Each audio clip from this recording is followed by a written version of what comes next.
Glória a Deus. Glórias a Deus. Eu vou fazer uma continuação do culto de quinta-feira. Gabriel ministrou aqui na quinta-feira e ele chamou a ministração dele de retomada. Era o primeiro culto sem máscara que nós estávamos fazendo. E, querido, antes de qualquer coisa, deixa eu fazer duas observações para você. Nós crescemos nesse período que nós vivemos da pandemia. E eu confesso a você que eu sempre invejei os ocidentais, porque o ocidental, ele não usa máscara para se proteger. Ele usa máscara, independente de pandemia, para proteger o outro. Então, no Ocidente, os japoneses, os chineses, eles já usam a máscara, já usavam antes da pandemia, quando eles estavam resfriados, gripados, quando eles estavam com algo que podia contagiar o outro.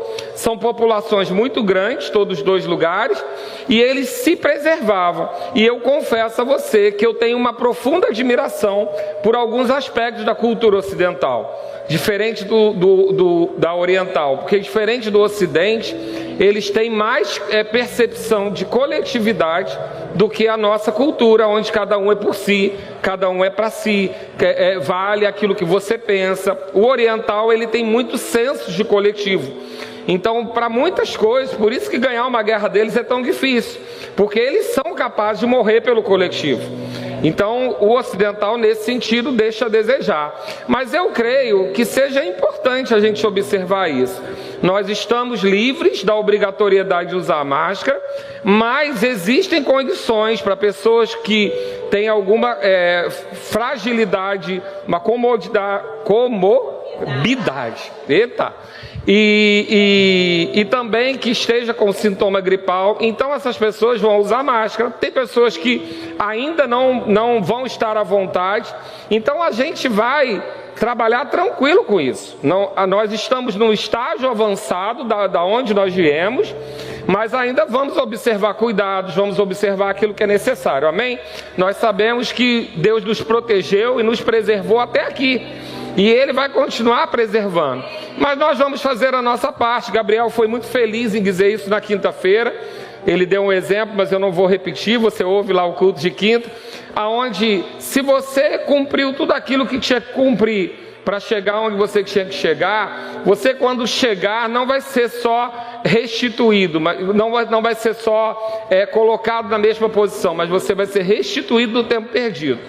Então nós cumprimos muitas etapas, chegamos até aqui, não tivemos no nosso meio nenhuma perda de Covid, tivemos perdas, mas não tivemos perda de Covid, e cremos que chegamos até aqui, fomos preservados, mas não vamos negligenciar os nossos cuidados, não encerrou tudo. Então vamos sempre observar os cuidados com aquela pessoa que precisa de cuidados, amém? Até aqui. E antes de começar também, eu quero dizer para você que há um motivo para ser preservado.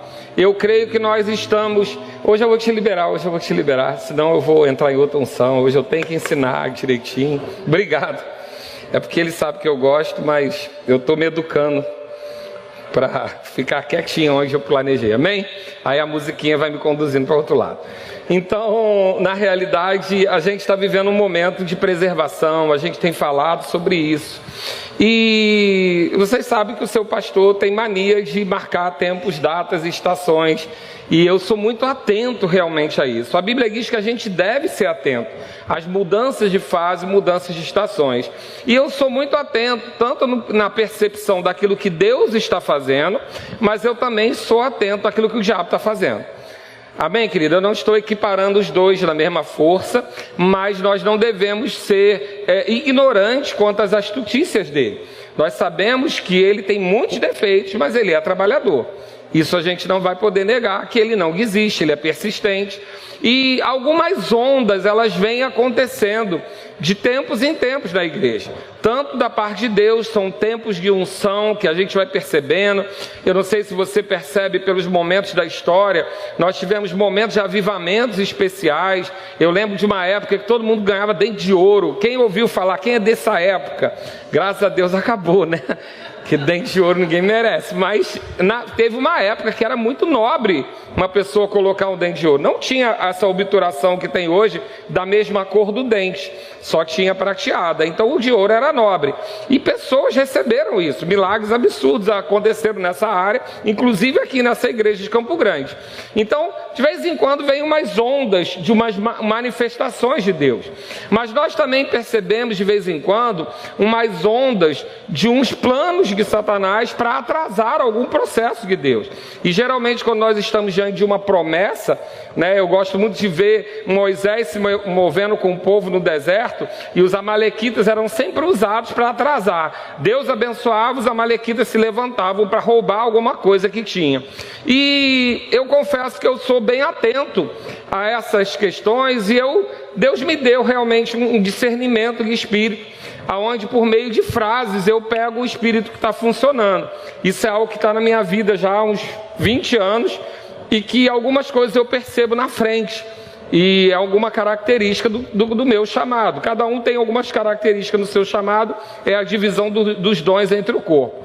E eu tenho percebido uma movimentação, e se você tem me acompanhado aqui ao longo desses 2 anos, eu tenho pontuado algumas movimentações que Satanás veio fazendo no meio da pandemia, porque ele sabia que a gente tinha uma promessa de chegar do outro lado da margem e chegar mais rico. Quem estava nessa promessa?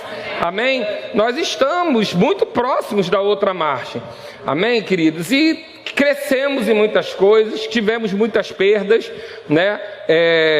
Tivemos muitas perdas em nosso meio, familiares, pessoas que a gente gostaria que não tivesse vivido o que viveu, e sabemos que chegamos do outro lado um pouco mais fortalecidos, um pouco mais preparados para aquilo que Deus tem para fazer.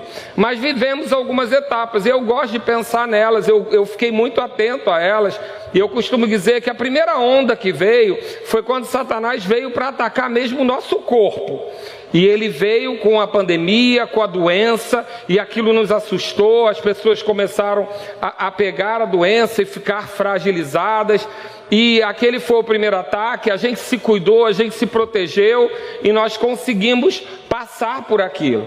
Mas depois eu costumo dizer que num segundo momento, esse ataque, ele saiu da parte da esfera só do corpo, e ele tentou entrar nas finanças.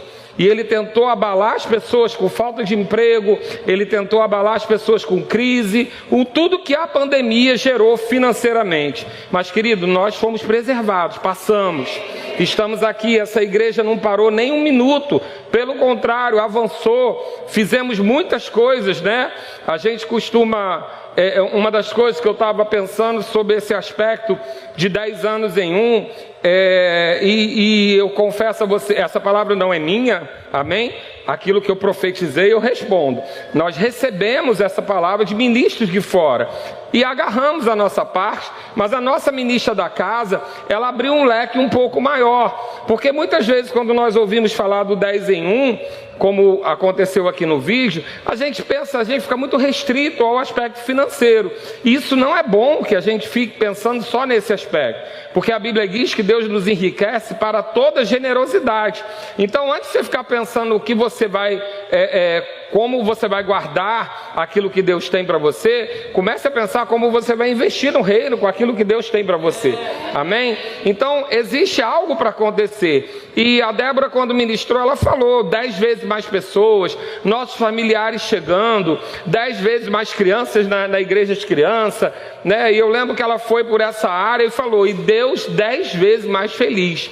Ou seja, eles não estão se falando só de receber, mas também está se falando do quanto a gente vai se doar nesse processo. Amém? E aí a gente percebeu que veio um segundo ataque na finança. Logo depois, já para o finalzinho de 2020, início de 2021, nós percebemos um ataque muito grande na alma das pessoas. As pessoas trancadas em casa, as pessoas isoladas, começaram a ter muitos ataques na alma. A gente teve muitos casos onde teve que acompanhar o processo das pessoas vivendo muitas aflições na alma. Nunca se ouve, não foi aqui nessa igreja, nunca se ouve tantos casos de depressão, pânico, todas essas enfermidades da alma que a gente diz, né, que na verdade são do corpo, porque não é a alma que produz hormônio, né? Então são essas enfermidades que a gente chama de enfermidades da alma, da mente, elas também vieram como uma onda para muitas pessoas. Mas diga comigo, nós passamos, estamos aqui. Amém? E continuamos em frente. E aí depois eu percebi uma quarta onda e eu cheguei a anunciar ela aqui na igreja. E por que o senhor anuncia? Só faz propaganda do diabo? Não, querido. Eu estou alertando você porque muitas vezes você está sofrendo sozinho e está pensando que é só com você. Mas tem uma onda naquilo. É como Paulo diz, toda a irmandade pelo mundo está sofrendo as mesmas coisas. Umas ondas que vêm. E quando eu alerto você, o que você tem que fazer? Se posicionar. Colocar a sua armadura, ficar firme, resistir, por quê? Porque a onda passa. Amém, querido? E aí eu percebi uma quarta onda, cheguei a anunciar aqui, que era um intento contra a vida espiritual. As pessoas, depois de tantas aflições, começaram a ficar um pouco cansadas. E o uso da máscara, o distanciamento, o não abraçar, isso foi causando um esfriamento e as pessoas não sabiam mais se comportar muito no culto. Nós rebatemos isso, fizemos cultos avivados, tivemos experiências aqui com o Espírito Santo e temos avançado nisso para recuperar aquilo que é a posição da igreja. Então eu vou incentivar, não por ser o meu filho, mas Gabriel foi muito explícito sobre isso na quinta-feira, sobre nós sermos uma igreja pentecostal e o Ministério Verbo da Vida ter como um dos seus valores ser fervoroso. Amém, querido? Então é para correr, é para pular, é para cantar mesmo, porque nós somos fervorosos. É a maneira como nós demonstramos que estamos crendo, porque quem crê se alegra, quem crê vibra, quem crê dá brados, amém? Então nós entendemos dessa maneira e conseguimos passar por essa etapa. Mas, querido, deixa eu dizer uma coisa, é até momento oportuno. E eu tenho percebido uma nova movimentação, uma nova onda, e eu quero que você fique atento. Eu vou falar um pouco sobre ela, vou falar o diagnóstico, mas vou falar do remédio também. Amém? Eu tenho percebido que nós estamos vivendo um tempo muito precioso da igreja. Querido, pensa o seguinte, você tem um inimigo. E esse inimigo começa a receber palavras de que ele vai crescer, de que ele vai avançar, de que ele vai prosperar, de que ele vai enriquecer. Você ia ficar feliz? O seu inimigo, né? Então, nós estamos vivendo um tempo onde nós recebemos muitas palavras. E a gente não pode ficar desatento que Satanás vai bater palma para isso. Não, ele vai se movimentar com as armas dele. Mas diga comigo, o que está em mim é muito maior do que o que está no mundo. Amém, querido? Então o que nós vamos falar aqui é para você ficar atento, não é para você temer não, porque quando você abrir a sua boca como um leão e rugir, ele tem que sair, ele sabe disso. Amém, querido? Você tem o nome de Jesus. Mas eu tenho percebido uma nova onda. Por quê? Porque nós estamos às vésperas de um tempo de colheita. 10 vezes mais rápido, né? Uma igreja que vai receber milionários, né? Eu vou me tornar um pastor de milionários. Então são muitas promessas, amém?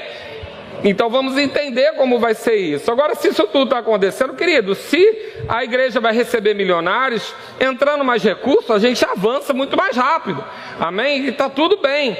Mas se todas essas promessas vão se cumprir, o que nós vamos ter? Colheita. E tempo de colheita, você já aprendeu aqui, que é muito mais trabalhoso do que o tempo de semeadura. Porque semeadura você faz sozinho. Uma pessoa semeia um sítio inteiro sozinho. Faz o furo, joga a semente. Faz o furo, joga a semente. Agora, no dia da colheita, ele chama muita gente. Por quê? Porque a colheita ela tem uma estação e precisa ser feita rápida. Então, no tempo de colheita, a mão de obra aumenta. O serviço aumenta. E aonde ele já percebeu está atacando? Ele está atacando nessa área. Ele está atacando diretamente nessa área em serviço, o serviço da igreja. E eu orei como pastor pela igreja que eu sou responsável. Mas eu dei uma zapeada na internet. e eu vi algumas pregações, e eu vi que as aflições estão sendo comuns em vários lugares. Está se pregando muito sobre serviço, está se pregando muito sobre se colocar a mão no arado de novo. Então o que isso me fez pensar foi que durante esse tempo que nós ficamos 2 anos fora do circuito, nós nos desacostumamos com aquilo que é rotina da igreja, que é o serviço da igreja, que é o trabalho da igreja, porque a igreja não é uma empresa, a igreja é um corpo, um organismo vivo, e ela depende de mim, de você para funcionar. Então eu fui percebendo que algumas engrenagens, por motivos lícitos ou ilícitos, elas começaram a dar uma emperrada, junto naturalmente um cansaço, que veio após 2 anos intensos. Meu Deus, esse povo da comunicação, gente, como eles trabalharam, né? Porque a gente foi obrigado aos 3 cultos, e você hoje, vou fazer um parênteses aqui, você não pode sair daqui sem responder uma pesquisa que a gente está fazendo, amém? Existe uma grande possibilidade da gente retomar aos 2 cultos, porque nós não precisamos mais de todo o espaçamento que a gente tinha, e a gente, se precisar, ainda tem uma área ali que já está pronta para expansão. É só derrubar aquela parede ali, são mais 50 cadeiras. Então tem alguns detalhes, que é DI, estacionamento, que a gente está resolvendo para retomar os 2 cultos. Por quê? Porque 3 cultos são 3 equipes de trabalho. Então os trabalhadores da igreja, eles estão trabalhando bastante. Seria normal se os 3 cultos acontecessem quando a igreja estivesse recebendo tantas pessoas que estivessem enchendo os 3 cultos, mas não foi o motivo dessa vez. O motivo dessa vez foi que a gente teve que dar espaçamento. Então, para receber as pessoas, a gente precisou entrar com o 3º culto. Só que a mão de obra não triplicou. A mão de obra, pelo contrário, ela reduziu, porque muitas pessoas, durante a pandemia, não podiam trabalhar. Então, essas pessoas que trabalharam, diaconato, a equipe de mídia, o Ministério de Música, eles começaram a triplicar o trabalho. E tudo tinha que ser gravado, e tudo tinha que chegar na sua casa, porque a gente queria te atender, a gente queria que o alimento chegasse. Então houve muito mais trabalho do que qualquer outro período da igreja. Então a grande tendência é que a gente volta aos 2 cultos, inclusive para os ministros, né? Porque a gente também ministra às vezes 3 cultos, e isso tudo traz um comprometimento muito grande, que não foi proporcional à disponibilidade das pessoas. Nós tivemos mais trabalho com menos pessoas disponíveis. Natural, porque nós tivemos a perda de muitas pessoas que não poderiam trabalhar por conta dos cuidados da pandemia. Quando a turma aí dos 60 a mais teve que ficar em casa, foi brabo, porque nós temos 10% da nossa igreja tem mais de 60 anos. 10% da nossa igreja. Então, se você olhar, a proporção é pequena. Mas se nós formos olhar nas pessoas que trabalham na igreja, eles representam quase 30%. Por conta de ser aposentado, disponibilidade, até pela maturidade espiritual. Então eles trabalham muito na igreja. E a gente não tinha conta disso até dizer que eles tinham que ficar em casa. E a gente viu que era sério o negócio. Como ficar sem a turma dos 60? Não vamos ficar nunca mais. Amém? Glória a Deus. Então, eu tenho percebido uma onda nessa área. E eu quero mostrar para vocês, e a minha esposa costuma brincar comigo, que profeta tem mania de chamar tudo de espírito, né? Espírito disso, espírito daquilo. Mas a palavra espírito, ela tem 2 conotações. Ela tem a conotação do ser espiritual, mas ela também tem a conotação da atitude. Então, por exemplo, quando diz que Daniel tinha um espírito de excelência, não era um ser espiritual de excelência, era uma atitude de excelência. Então a palavra espírito, ela tem essas 2 conotações. Amém? Então, por exemplo, quando a gente diz, espírito de prostituição, a gente não está falando que tem um espírito que faz a pessoa se prostituir. Prostituição é uma obra da carne. Amém? Mas a atitude correspondente, ela é uma atitude de prostituição. Deu para você entender? Então nós vamos falar aqui sobre alguns espíritos, não entidades espirituais. Vamos falar sobre algumas atitudes que estão sob influências espirituais e que eu quero que você fique atento. Amém? Esse culto da tarde vai ser meio aula. Se você quiser um pouco mais chebareba, a gente vai fazer à noite, amém? Você dobra aí. Hoje, agora, a gente vai conversar. Culto de ceia, família reunida à mesa. Na minha casa eu faço muito isso. O almoço de domingo, meus filhos são obrigados a almoçar em casa. Durante a semana é tudo muito corrido, mas domingo tem que sentar todo mundo na mesa.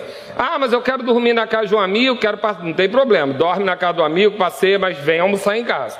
Porque domingo é dia de sentar na mesa. Tem dia que é só para alegria, tem dia que é para fazer umas correções, amém? Mas é o dia que a família senta e ajusta algumas coisas.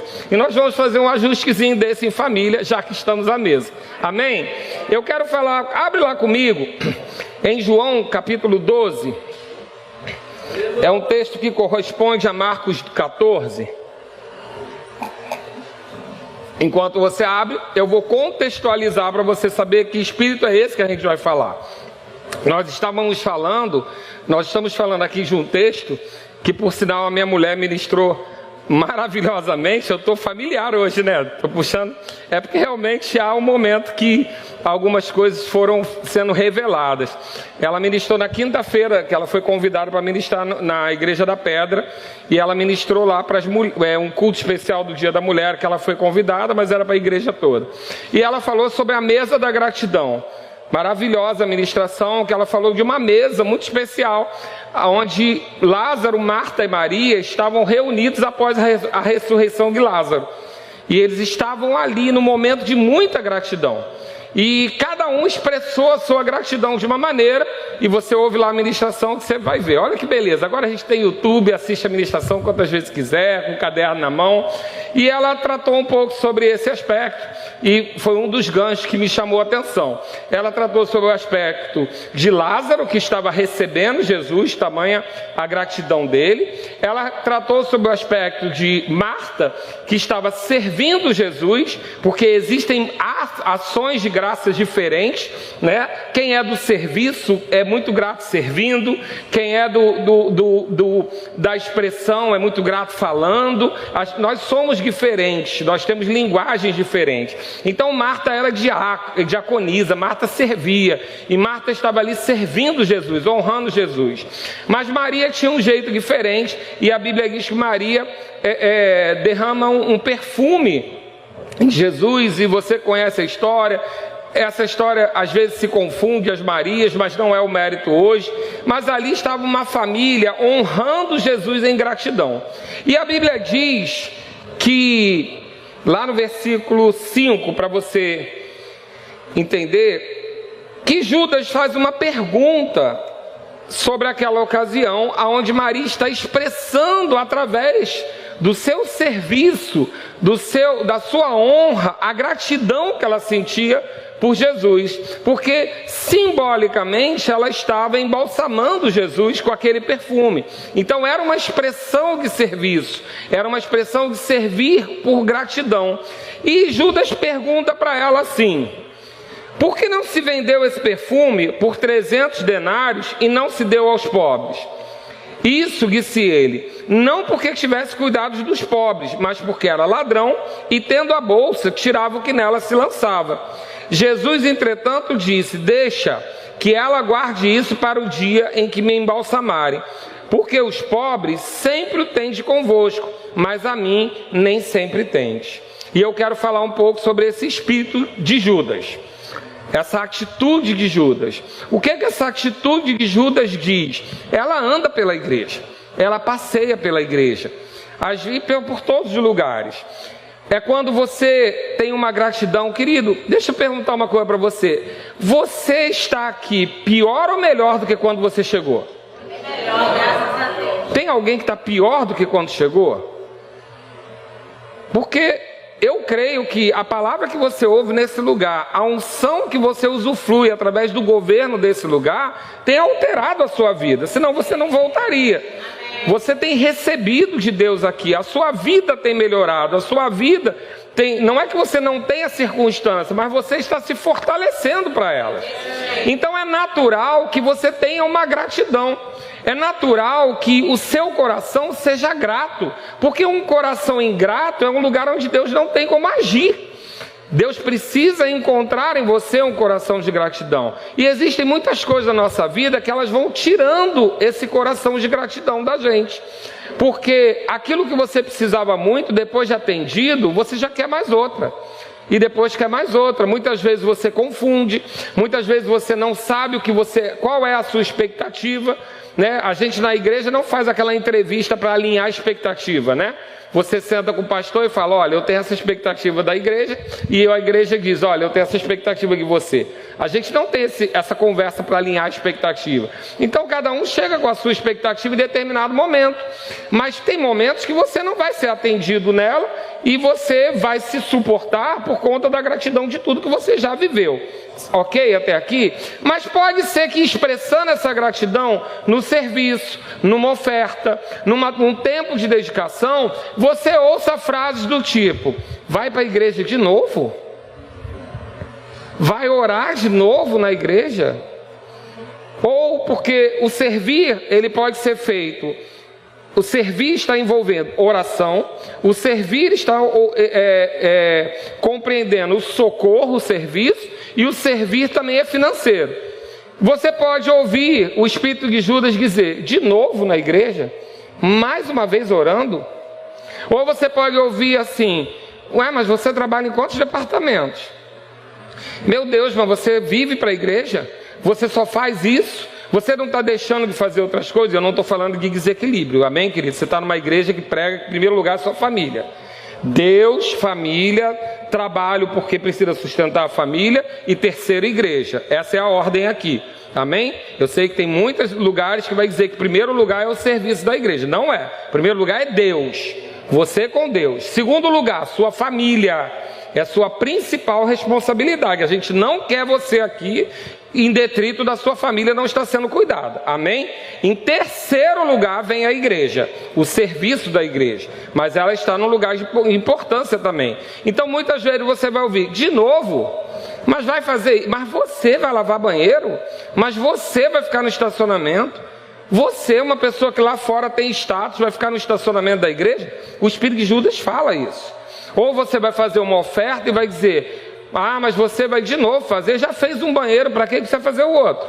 O banheiro dos homens nem está tão ruim, por que vai fazer? Querido, vai acontecer. O Espírito de Judas, ele vai estar sempre contra um coração grato. Ele vai estar sempre contra uma ação de graça. E ele vai estar sempre atacando o serviço, aquilo que você retribui. Queridos, você não ganha. Na realidade, igreja é uma coisa tão maluca, tão louca, que você paga para trabalhar. Olha que doideira. Você paga para trabalhar. Você paga passagem para vir trabalhar. Você chega aqui para trabalhar. Você dizima, você oferta para trabalhar. Por quê? Porque você é grato. Porque você viu que aquilo ali fez. Você é grato ao Senhor. E por conta da sua gratidão ao Senhor, você expressa em atitude. Mas você vai ouvir o Espírito de Judas dizer, de novo? Mas para que isso? Para que tanto? Por que assim? Por que não pode ser menos? Porque, deixa eu dizer uma coisa, eu fui relativamente questionado sobre, mas fizemos o banheiro agora, já vai fazer a oferta para o masculino? Vou. E mês que vem a gente vai fazer a da cadeira. Amém? E aí assim, por quê? Porque você vai dar segundo você puder, quiser Deus falar com você. Agora deixa eu dizer uma coisa, querido, Deus dá semente a quem semeia. Seja todo homem mentiroso e Deus verdadeiro.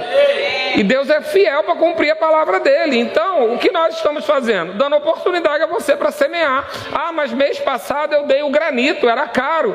Esse mês eu não sei ainda se eu posso. Não tem problema não, dá o parafuso, mas semeia, pelo amor de Deus. Amém, querido? Só participa, só flui. O banheiro feminino já está todo pago, o masculino já está com a reserva para cobrir ele. Só que quando a sua oferta entrar, a gente vai pegar a reserva do masculino e vai fazer outra coisa. Amém? A sala do diaconato já começa amanhã, a obra já está com a reserva toda. A gente não faz loucura nessa igreja. O pastor de vocês é quadradinho, amém? Não faço loucura nenhuma, a não ser que Deus mande. Deus manda, eu faço. Mas o resto é tudo planejado. O que a gente está fazendo? Acelerando.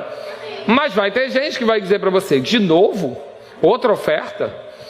Vai fazer isso, vai enviar, mas para quê? O que tem de mais cadeira de plástico? Quem vai falar isso? Quem não vem nos cultos, querido. Quem não faz rema. Porque você que está envolvido, você sonha com a cadeira acolchoada. Amém? Agora quem não vem, vai falar esse tipo de coisa. Então, espírito de Judas, ele sempre vai te atrapalhar a você simplesmente fazer por gratidão. Mas ninguém te viu, ninguém te reconheceu, ninguém agradeceu, querido. Se você faz para ganhar tapinha nas costas, você está fazendo no lugar errado. Amém? Até porque a Bíblia diz que se você ganhar o tapinha, a pessoa está te atrapalhando, porque você já recebeu o crédito aqui. É bom ficar com o crédito lá em cima. Amém? Então, nós fazemos dessa maneira. Agora, cuidado com esse espírito. É esse espírito que vai falar. E se você ler, porque o foco da ministração não é essa, mas se você quiser chegar em casa e ler João 13, você vai descobrir que por conta dessa atitude de Judas e por conta da repreensão que ele ganhou em público, a grande tendência a ter sido nesse momento que o espírito de Satanás entrou nele. O espírito para ele trair. Eu não estou dizendo porque essa parte teológica não sou eu que discuto, eu só deixo para Josias, Bruno e Rodrigo. Mas, se você ler o texto, ele vai induzir você a entender que, diferente de Pedro, que foi repreendido em público e acatou a correção, Judas foi corrigido em público e isso deu a ele espaço para que o espírito de Satanás entrasse nele para trair Jesus.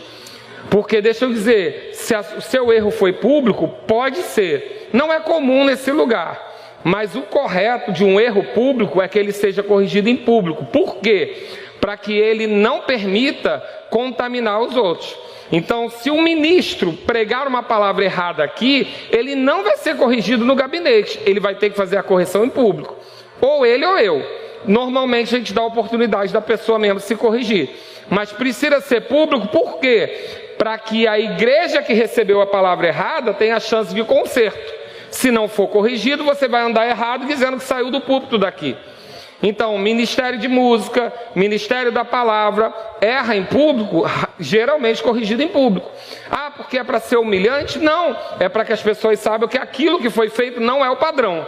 Amém? Então, a gente evita ao máximo, mas existem situações que são necessárias, porque mais importante do que guardar somente uma pessoa, é guardar todo o corpo, ok? Então, Judas foi corrigido em público e não aceitou bem, Pedro foi corrigido em público e conseguiu aceitar. Mas qual o mérito aqui? Que você fique cuidadoso com o aspecto da atitude de criticar aquilo que você está fazendo.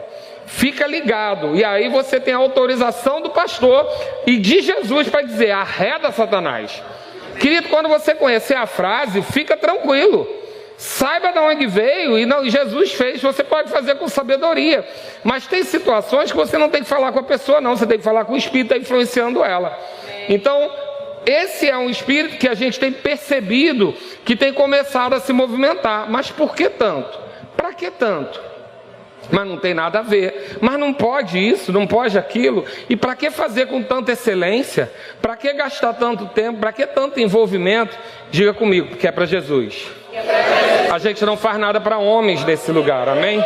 Querido, eu estou pastor aqui, sou o terceiro, eu estou pastor. Espero que Deus me mantenha no cargo por muito tempo, mas eu estou, essa obra não é minha, é dele. Se você faz algo somente por mim, você pode se frustrar. O ideal é que você faça para Jesus, porque Ele é o autor e consumador da sua fé. Ele é o autor da sua salvação. Ele é aquele que tirou você do império das trevas e levou para o reino do Filho do seu amor. A gente só deu uma ajuda. Amém, querido? Então faça tudo por Ele. Amém? Então diga comigo: o espírito de Judas não me pega. O outro espírito, a gente abriu lá em João 12, eu li com você, não li? Glória. Agora vai lá para Êxodo 5, vamos falar de outro espírito. Esse eu chamo do espírito de Faraó. Êxodo 5, para você se contextualizar, Moisés estava negociando com o Faraó de poder sair com o povo para adorar a Deus, para que Faraó liberasse de levar o povo durante 3 dias para adorar a Deus. E o Faraó pensa o seguinte: se esse povo tem tempo 3 dias para adorar a Deus, é porque eles estão trabalhando pouco. Eu vou dar mais serviço para eles. E aí o faraó toma a decisão. Eles faziam construção de tijolos e de alguma coisa parecida com isso, onde usava palha, mas a palha era entregue para eles produzirem. Quando o faraó descobre que eles estavam querendo mais tempo para adorar a Deus, e você vai reconhecer isso na sua vida, ele começa a mandar o povo, ele dá uma ordem: diga agora que o povo é que vai ter que catar a palha. Agora, além de fazer os tijolos, eles vão ter que catar a palha. Ou seja, eles não vão ter tempo para adorar a Deus. E esse espírito faz o seguinte, Êxodo 5, 7. Daqui em diante, o faraó respondendo a Moisés: não tornei a dar palhas ao povo para fazer tijolos como antes. Eles mesmo que vão e ajuntem para si a palha, e exigirei deles a mesma conta de tijolos que antes fazia.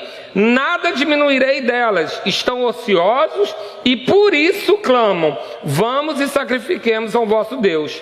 Agrave-se o serviço sobre esses homens, para que neles se aplique e não deem ouvidos a palavras mentirosas, no caso, o que Moisés estava dizendo. O que o faraó, o espírito do faraó está falando aqui?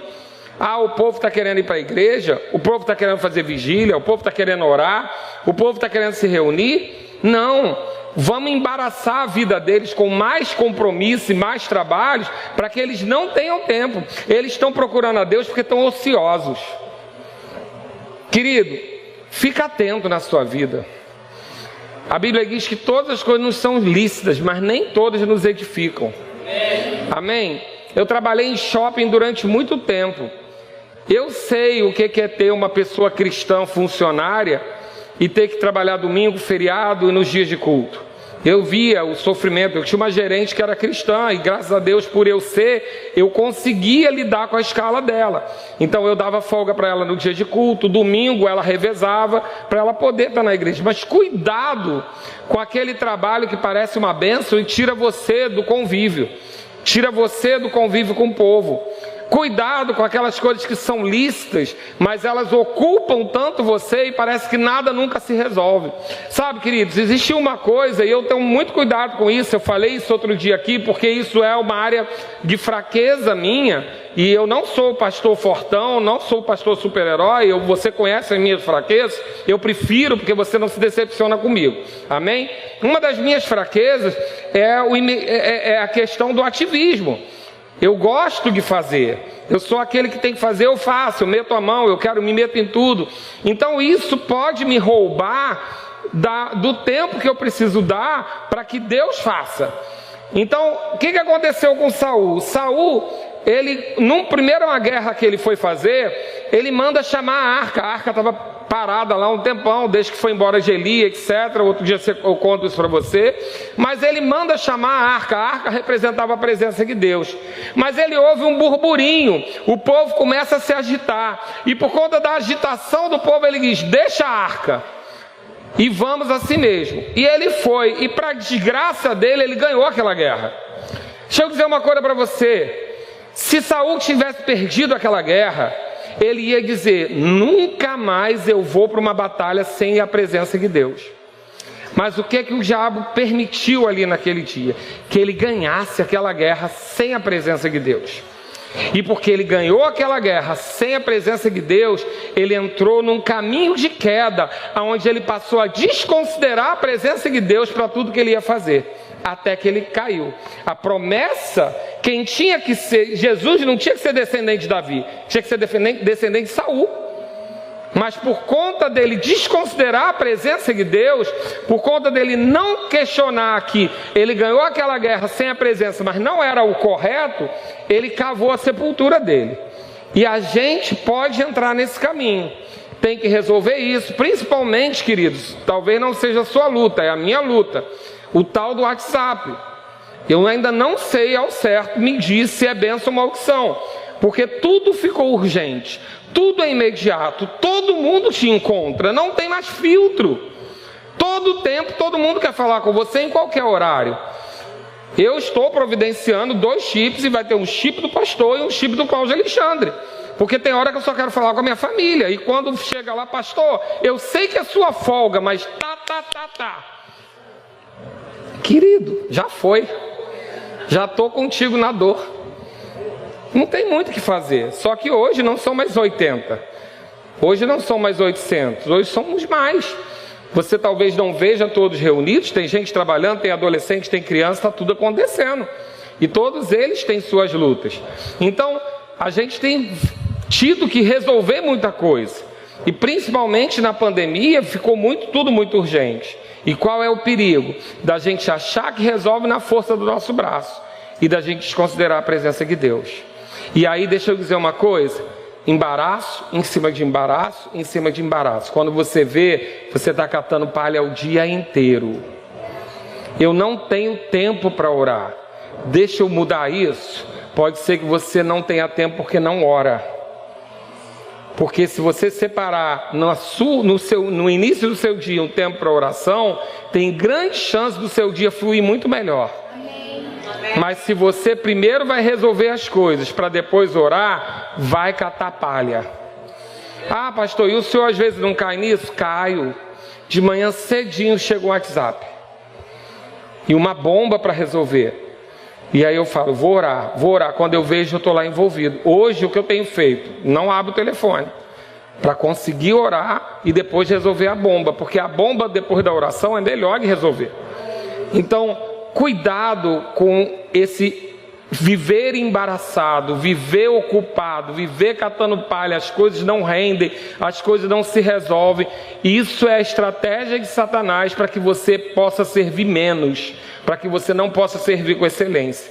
Servir em quê? Trabalhar na igreja? Não, servir na sua oração, servir nas suas finanças, servir na sua gratidão. Então esse espírito de Faraó, você vai dizer agora, espírito de Faraó não vai ter espaço na minha vida. Eu estou te dando o diagnóstico, amém? Depois vem a receita. Abre lá em Gênesis 4, vamos falar de um outro espírito. Lembrando que estamos falando não de seres espirituais, mas de atitudes, de influências, amém? Gênesis 4, tudo isso são armas que Satanás levanta para tirar o serviço do corpo da igreja, para dispersar o corpo da igreja. Amém? Por quê? Porque ele sabe que tem um tempo de colheita para chegar e você vai precisar estar disponível. Amém, querido? Gênesis 4. A gente vai falar aqui sobre duas ofertas. Uma ofereceu Caim, outra ofereceu Abel. A Bíblia diz que a de Abel Deus se agradou. E aí nós temos duas versões teológicas. Uma porque a oferta de Abel foi uma oferta de sacrifício animal, que era o que Deus tinha ensinado. Mas também existe uma outra expectativa de que a oferta de Abel veio das primícias, enquanto Caim ofertou no fim dos tempos. Entende bem isso quando eu digo que é importante você começar o dia orando, quando você entrega primeiro ao Senhor, quando você entende que domingo você está na igreja porque é o seu primeiro dia da semana e você está entregando ao Senhor. As primícias, o primeiro é do Senhor, para quê? Para que Ele santifique todo o restante. Quando nós entregamos a primeira parte ao Senhor, Ele santifica todo o restante. Então, quando nós fazemos isso também na oração, nós fazemos isso. Então, quando Caim entrega a oferta dele no final dos tempos, significa o quê? A sobra. E eu penso que se ele estava falando de agricultura, era a xepa. Porque a sobra da agricultura, no final dos tempos, não era o melhor para Deus. Enquanto Abel deu da primícia do seu rebanho. E Deus se agrada de um e não se agrada do outro. E onde que o espírito de Caim pode entrar? É quando você não é reconhecido por homens naquilo que você faz. E aí o seu semblante cai, como caiu o semblante de Caim. Mas eu gosto da resposta aqui que Deus dá para Caim. Gênesis 4, 5. Ao passo que de Caim, de sua oferta não se agradou. E irou-se, pois, sobremaneira Caim, e descaiu-lhe o semblante. Então lhe disse o Senhor: por que andas irado? E por que descaiu o teu semblante? Se procederes bem, não é certo que serás aceito? Se todavia procederes mal, eis que o pecado jaz à porta. O seu desejo será contra ti, mas a ti cumpre dominá-lo. O que ele está dizendo aqui? Você tem que fazer o que é certo, Você não faz o que é certo por causa de reconhecimento. Porque se você faz, tem grande chance do diabo usar a fraqueza da pessoa que você fez para que você fique desanimado. Porque pode ser que aquilo que você fez com muito esforço, e as mulheres sabem do que eu estou falando, não seja reconhecido. Porque normalmente os filhos pensam que as louças se lavam sozinhas. Os filhos pensam que os banheiros se lavam sozinhos, que as roupas saem com igual a Branca de Neve, se lavam e voltam. Porque uma vez eu tive uma pessoa na minha casa, e ele era um adolescente, e ele meio que querendo ajudar, lavou a louça do almoço. E aí depois chegou de noite, a gente falou, tem que lavar a louça de novo. Eu falei, mas eu já não lavei a louça hoje. Eu falei, não, querido, você lavou do almoço. Tem a louça do café, tem a louça que prepara o almoço, tem a louça do almoço, tem a louça que prepara a janta, tem a louça da janta. São 5 por dia. Mas ele, por ser adolescente, achava que era mágica. Então ele não ia reconhecer.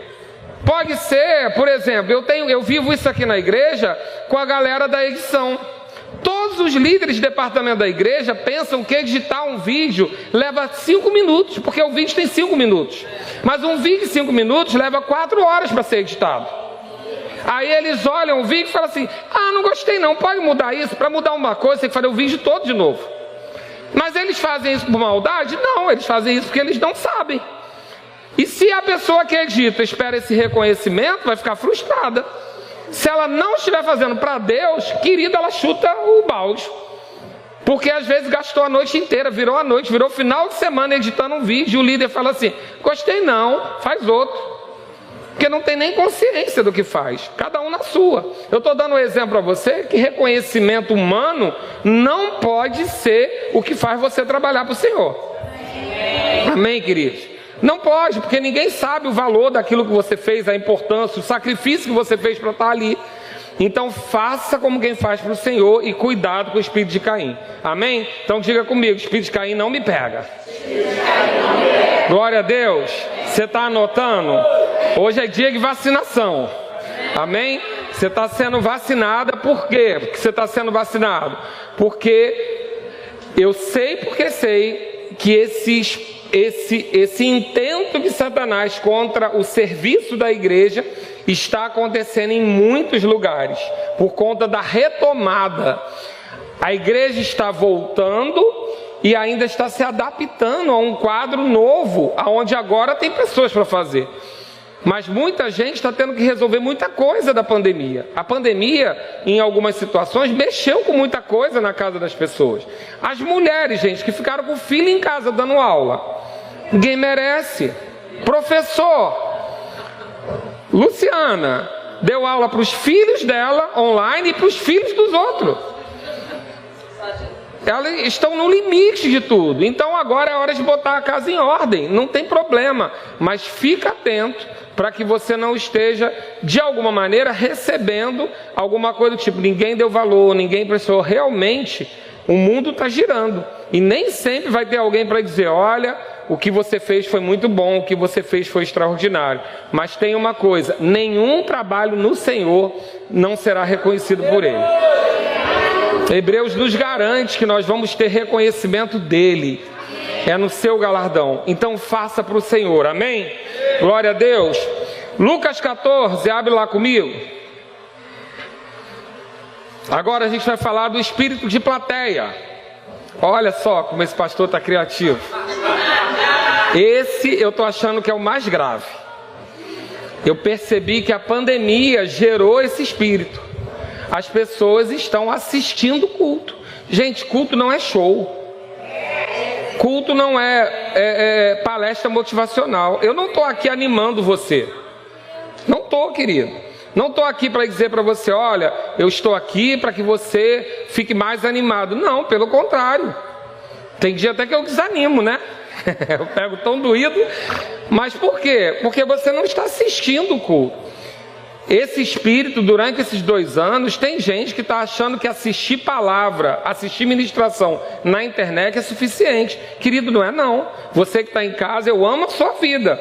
Mas se você não tem impedimento para estar envolvido numa igreja local, você precisa entender que você está perdendo. Amém, querido? A unção coletiva, o espírito de corpo, tudo isso faz parte de cultuar o Senhor. E não vem me dizer que em casa todo mundo tem disciplina, não, porque é mentira.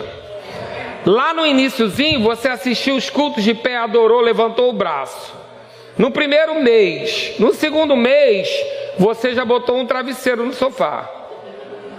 No quarto mês, você começou a dizer, não precisa ser agora não, é gravado. Querido, foi para um tempo.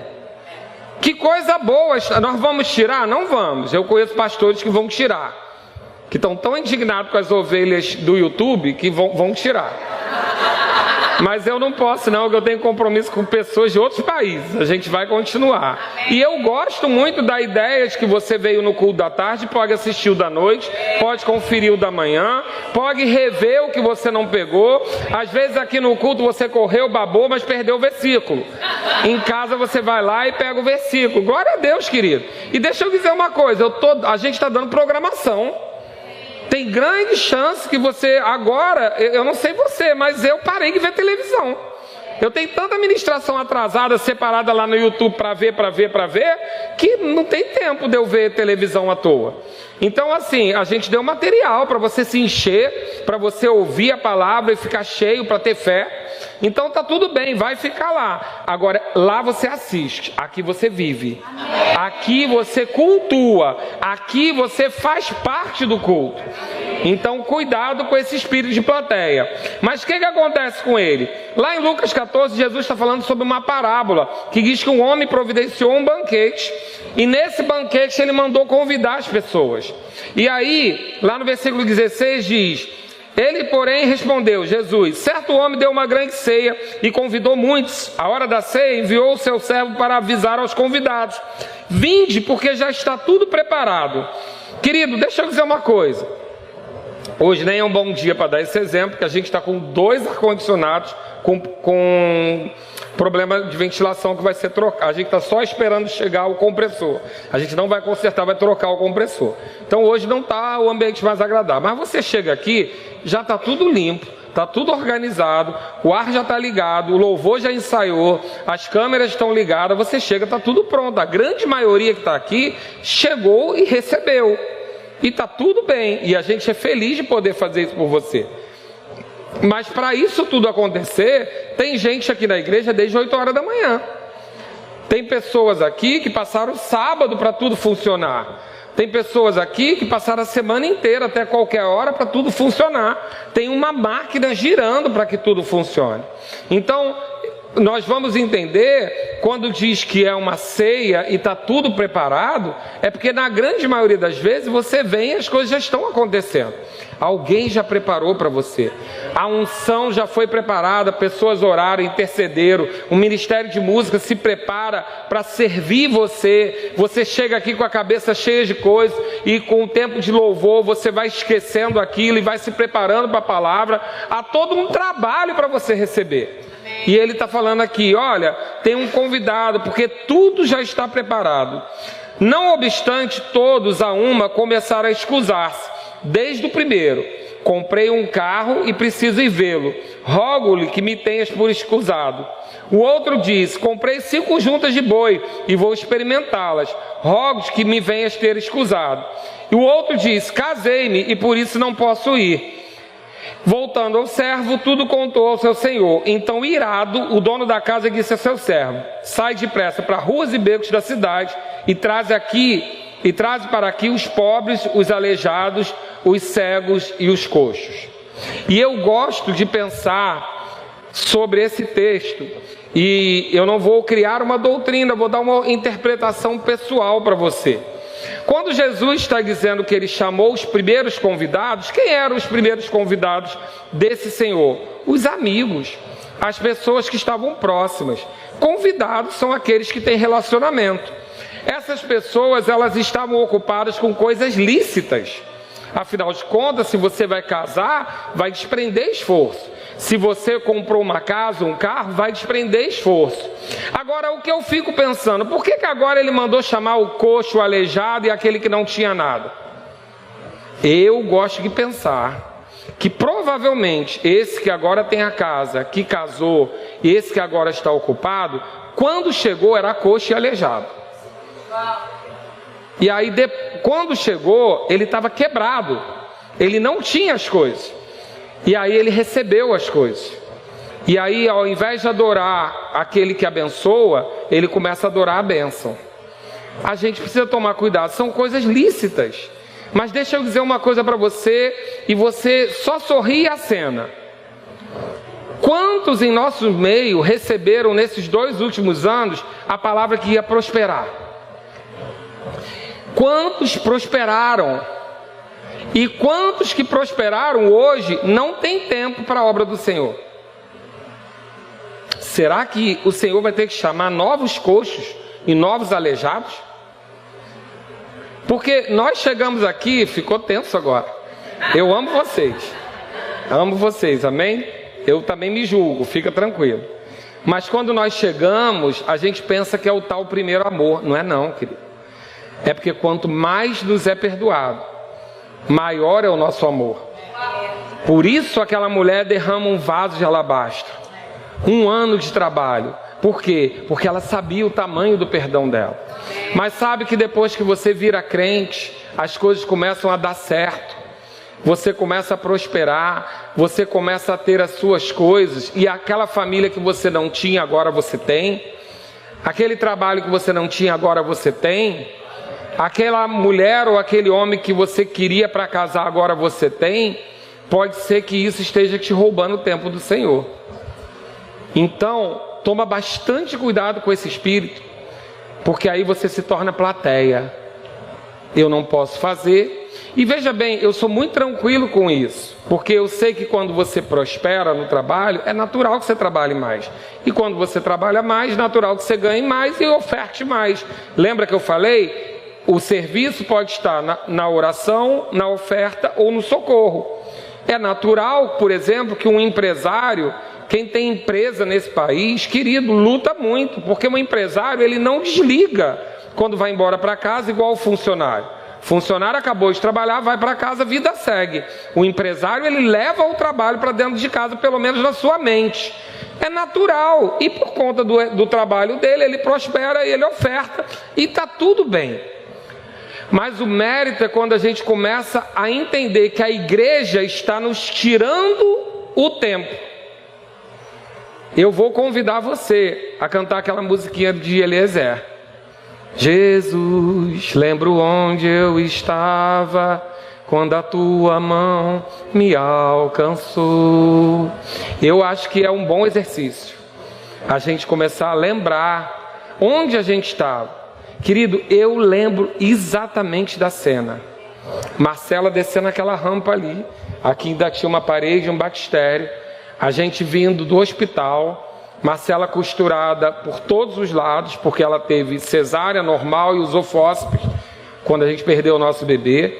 E ela chegou aqui toda curvada, não era a Marcela que você conhece, toda curvada, costurada, com leite no peito, sem o bebê no colo, doída, machucada, ferida. E a gente foi recebido naquela escada ali pela mãe do Alex. Eu lembro exatamente onde a gente estava. A dor, a falta de compreensão da perda do filho, a dor de não ter um amigo que dissesse uma palavra de consolo, porque as pessoas do mundo não sabiam, não tinham nada para me dizer. Eles estavam lá, mas eles não conseguiam me dizer nada. E a gente chegou aqui, recebeu um abraço, recebeu uma palavra, e outra palavra, e outra palavra, e logo depois a gente estava reerguido, e depois já estava com o filho no colo, e já estava com outro filho no colo. Eu lembro onde eu estava. Eu lembro exatamente aonde eu estava. Eu estava numa antessala. De um lado, a sala dos médicos, que estava costurando Marcela. O médico dela com 40 e poucos graus de febre, porque não aceitou ninguém fazer o ponto, porque ele fazia ponto de cirurgia plástica, ele não deixou, ele estava com dengue, por isso teve todos os problemas, teve que ter um substituto, e a substituta errou, nós perdemos o nosso filho por erro médico, e eu estava numa antessala, aqui estava Marcela sendo costurada, e aqui estava toda a minha família para eu dar notícia. E eu nessa antessala aqui, depois de assistir o parto. E eu achei um crucifixo pendurado na parede. E eu virei para aquele crucifixo e falei: me explica o que está acontecendo, pelo amor de Deus. Eu não sabia orar. Eu não sabia quem era Deus, eu não sabia o que Deus pensava, eu não sabia que Deus era bom, eu não sabia de nada disso. E eu vivi aquele momento ali. Eu lembro exatamente onde eu estava. Ajoelhado, chorando, sem saber o que dizer para a família, sem saber como minha esposa ia sair, sem saber como meu filho ia sair, porque eu não tinha com o que me pegar. E eu encontrei uma igreja que eu aprendi que a vontade de Deus era boa, agradável e perfeita. Eu aprendi que Deus não mata. Eu aprendi que não foi Deus que tirou meu filho. Eu aprendi que eu teria uma nova chance. Eu aprendi que meu filho era salvo. Eu aprendi o que eu precisava ajustar na minha vida para que o diabo não tivesse de novo como tocar no meu filho. Eu aprendi tudo nesse lugar. Tudo nesse lugar. Meu pastor não tinha falha? Um monte.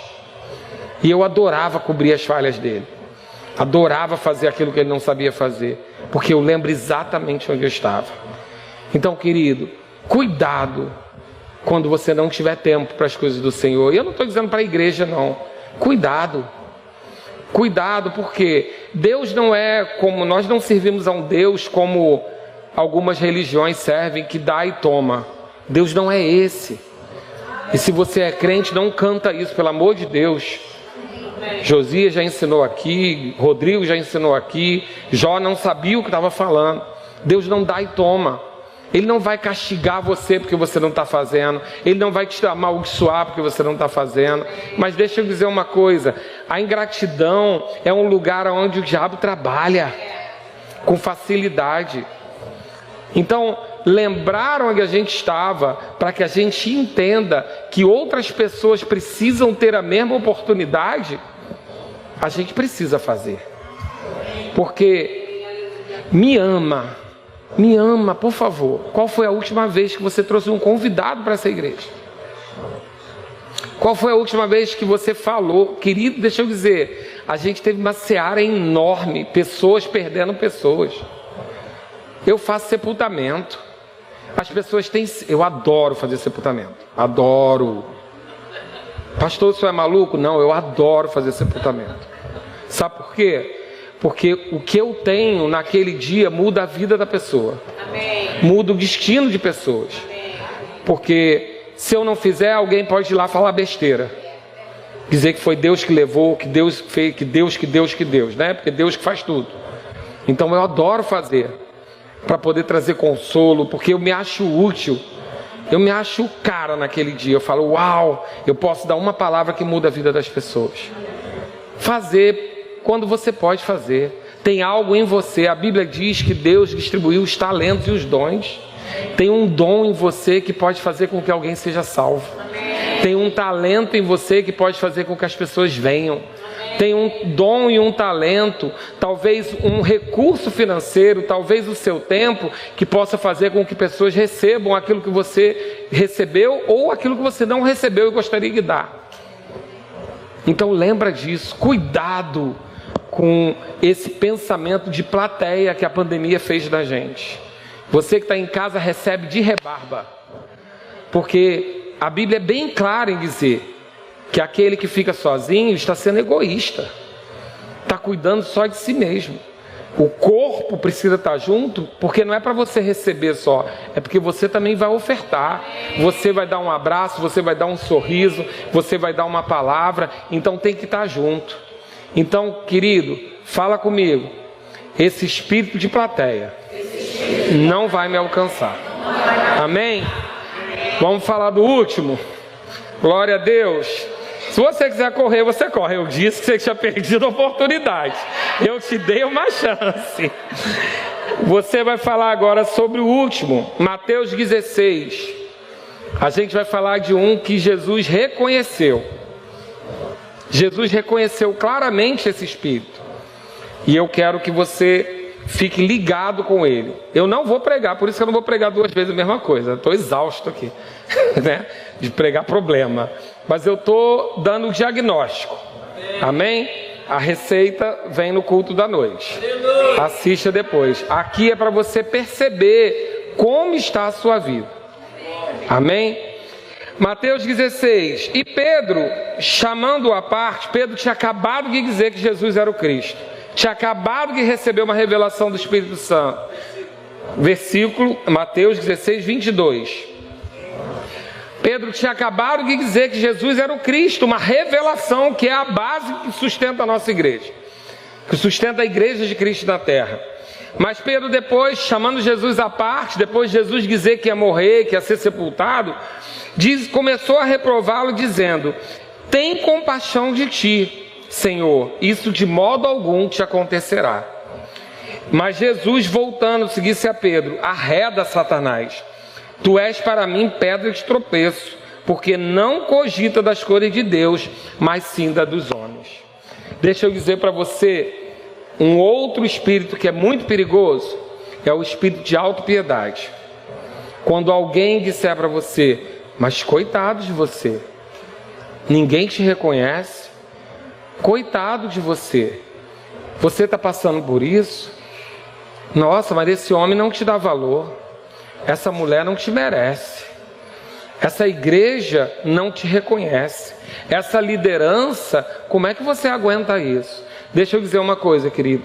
O único versículo que diz "tende piedade de ti" na Bíblia é esse. E quem é o autor dele? Satanás. Jesus reconhece. Então, nós estamos falando de serviço, nós estamos falando de uma retomada de serviço. E eu quero que você tome cuidado com esse espírito. Você está fazendo demais. Ninguém te reconhece. Você está sofrendo muito. Você está vivendo uma vida muito difícil. Será que isso tudo vale a pena? Cuidado. Isso é Satanás falando: tende piedade de vós. Tende piedade de ti. Nenhum momento Deus vai dizer isso para você. Deus vai dizer: levanta, se alegra, ser forte e corajoso, avança, possui a terra, não para. Vai ser sempre a palavra de Deus. Quando os homens na velha aliança se encontravam com um anjo ou com uma aparição de Deus, ou até, eles se prostravam. E nunca você vai ver falando: fica prostrado. É sempre: levanta, olha para mim, ergue a cabeça, vamos em frente. Então, cuidado com esse espírito. Ele pode travar você. Ele pode travar o seu ministério, travar o seu chamado. Então, você vai dizer também: espírito de autopiedade, você não tem autoridade sobre mim. Ministério de música pode subir? Você foi vacinado? Então ergue os braços para eu saber que não está doendo muito. Glória a Deus. Deixa eu dizer uma coisa para você. Fica atento com essas coisas, porque elas estão no ar. Elas estão paralisando. E você vai precisar ficar bem atento com isso. Por que eu falo isso para você? Porque eu percebo as falas. Eu já tinha conversado isso, a Alê sabe disso, acho que Josias sabe disso. Eu conheço as falas, eu sei de onde elas estão vindo. Elas são repetitivas. Guarda isso para a tua vida. As influências de Satanás não são criativas. Elas falam sempre a mesma coisa.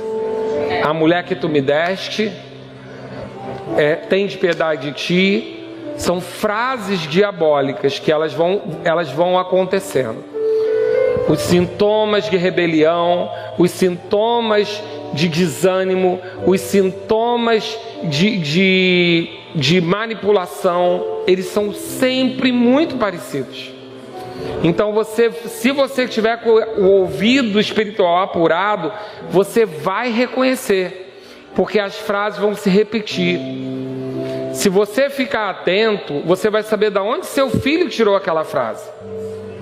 Você vai ficar, Deus vai te dar a oportunidade. E aí você vai ouvir uma frase, daqui a pouco você vai ouvir o outro falando igual. Aí é só você descobrir o paciente zero. Covid ensinou isso pra gente. Descobre o paciente zero, da onde está vendo a fonte de inspiração. E onde é que essas coisas entram? Através de brecha que a gente abre. Qual é a brecha? Murmuração. É brecha para o diabo conversar com você e te influenciar. Então, nós temos que tomar cuidado com isso para não ser roubado. Porque deixa eu dizer uma coisa para você.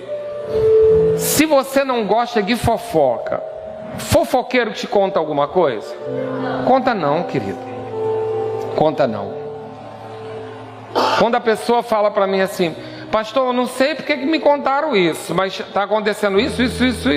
Eu pergunto às vezes: por que você emprestou o seu ouvido? Porque o fofoqueiro, ele só conta para outro fofoqueiro. Porque se você, mesmo de máscara, franzir a sobrancelha, ele para. Ou você diz: não, eu não quero participar disso, eu não gosto. Ele vai saber, ele não vai te contar mais não. Você é um estraga-prazer. Então, cuidado com a brecha que você dá para chegar às coisas. O que podem ser essas brechas? Essa brecha pode ser a sua vida espiritual começar a ser negociada, né? Aqueles dois demônios, faísca e fumaça, que eu digo, que é o nada a ver e nada demais. Nada a ver e nada demais, querido, esses demônios são velhos. Não tem nada a ver. Nada a ver é a porta que precisa para você fazer aquilo que você já sabe que não pode fazer. Não tem nada demais, não. E a terceira: todo mundo faz, você não é mais todo mundo. Você não é, querido, você foi comprado. Deixa eu dizer uma coisa, entenda: quando você diz que você é sacerdócio real, nação santa, povo de propriedade exclusiva do Senhor, significa que você é escravo de Cristo. Porque não se compra. Você foi comprado. Você é propriedade dele. Você não é todo mundo. E um outro caminho: murmuração. Murmuração é o lugar que abre porta para Satanás agir. Pastor, o senhor não murmura? Murmura às vezes. Graças a Deus tem uma mulher que me repreende rápido, porque eu sou fácil de ver as coisas erradas. Eu vejo com muita facilidade. É uma habilidade natural. Eu vejo qualquer coisa fora do lugar. E se eu não tomar conta de mim mesmo, eu posso murmurar. Mas deixa eu dizer uma coisa: fecha essa porta. Murmuração, abrir porta para precedente, não negocie a sua fé. Lembra onde você estava quando você usava essas coisas? Lembra como estava a sua família quando essas coisas estavam na sua casa? Lembra quando você ouvia essas músicas, qual era o inferno que você vivia? A tua vida era um lixo. E por que agora vai trazer essas cores de volta? Não, querido, me ama. Me ama. Mas eu estou vendo crente negociando. Crente que chegou aqui com a vida quebrada, está com a vida restaurada, família restaurada, abrindo brecha. Eu aprendi uma coisa muito legal sobre o dia do lixo, para quem faz dieta. Eu gostei muito dessa frase. Porque é uma pessoa que perdeu quase 60 quilos sem fazer bariátrica, só com dieta. E aí as pessoas chamavam ele para o dia do lixo.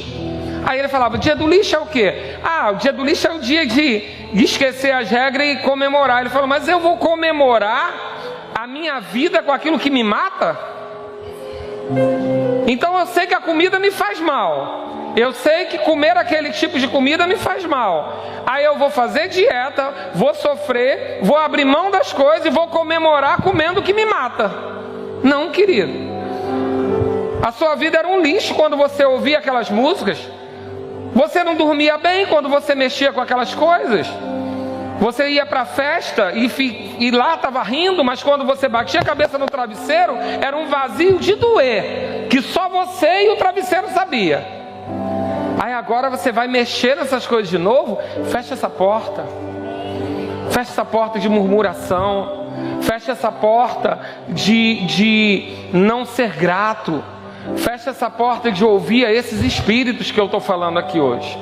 Sabe por quê? Tem um plano de Deus. E deixa eu dizer uma coisa que é muito dura de dizer: o plano de Deus vai se cumprir, sem mim ou sem você.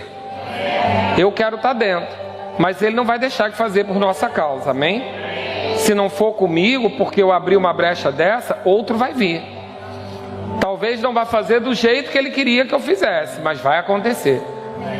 Então, nós estamos vacinados? Fica atento para esse tempo. Nós estamos num tempo onde há um ataque profundo nessa área. Então, provavelmente você tem algum motivo para dizer: eu não vou mais fazer isso, eu não posso estar aqui ou ali. E querido, existem motivos lícitos, pelo amor de Deus. E muitas vezes vai ser, eu mesmo vou dizer para você: cara, tira um tempo, resolve isso. Eu não estou falando sobre isso. Eu estou falando sobre você dar brecha de sair do lugar aonde Deus te colocou. Há um dom sobre a sua vida que foi distribuído pelo Senhor para servir a uma casa. E não só nega isso, não negligencia isso. É algo que você precisa fazer. É algo que só você pode fazer daquela maneira que Deus te constituiu. E eu quero fechar com uma coisa: seja o que for que Ele te chamou, vai ter graça. Vai ter graça. Ele vai te capacitar. Amém? Glória a Deus. Você fica de pé. Nós podemos servir a ceia. Glórias a Deus. Hoje foi tarde de almoço em família. Glória a Deus. E eu quero dizer para você uma coisa: nós fomos chamados para servir. Nós gostamos de anular o serviço. E eu vou falar sobre isso à noite. Porque agora nós somos filhos, não somos servos. Mas isso não é bíblico. A Bíblia não diz que nós deixamos de ser servos. Nós não somos só servos. Nós somos filhos, uma posição acima. Mas o filho grato serve. Jesus era filho. Jesus era rei. Mas ele veio para servir. E ele deixou bem claro: aquele que quiser ser o maior em meu reino, seja o que serve. Então, não há... uma das formas de nós rendermos louvor e adoração ao Senhor é através do nosso serviço ao corpo local, ao corpo de Cristo, à sua família, às pessoas que estão próximas de você. Amém? Nós vamos cear sobre esse entendimento. E eu sei porque sei. Porque eu já conheço como o Espírito Santo trabalha comigo. Quando ele me deixa bem desconfortável, é porque ele está dizendo para mim: sai de cena agora, que agora eu vou entrar. Porque eu sei, quando eu chego no final do culto assim, e eu falo: não tem mais nada para dizer não, é isso mesmo. É porque ele está dizendo para mim assim: agora sai. Sai que agora eu que vou trabalhar.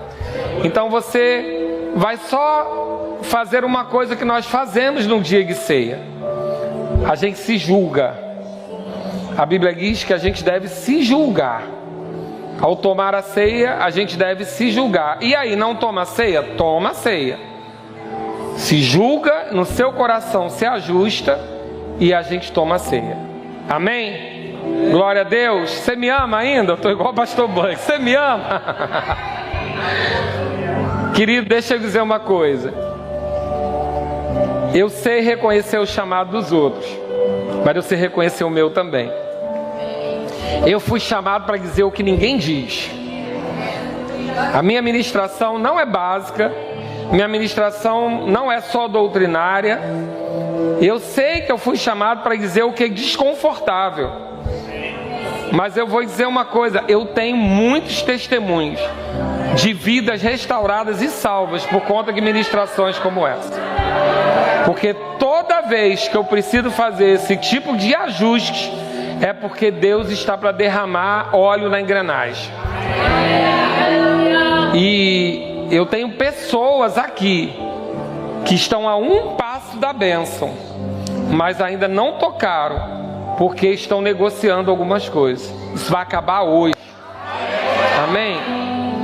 Mesmo com não abra ainda não, erga suas mãos e a gente vai deixar o Espírito Santo agir um pouquinho, que a gente está atrasado. Sua palavra escondida, guardada no meu coração, pra eu não pecar contra ti, Senhor. A tua palavra escondida, meus vestes no sangue lá.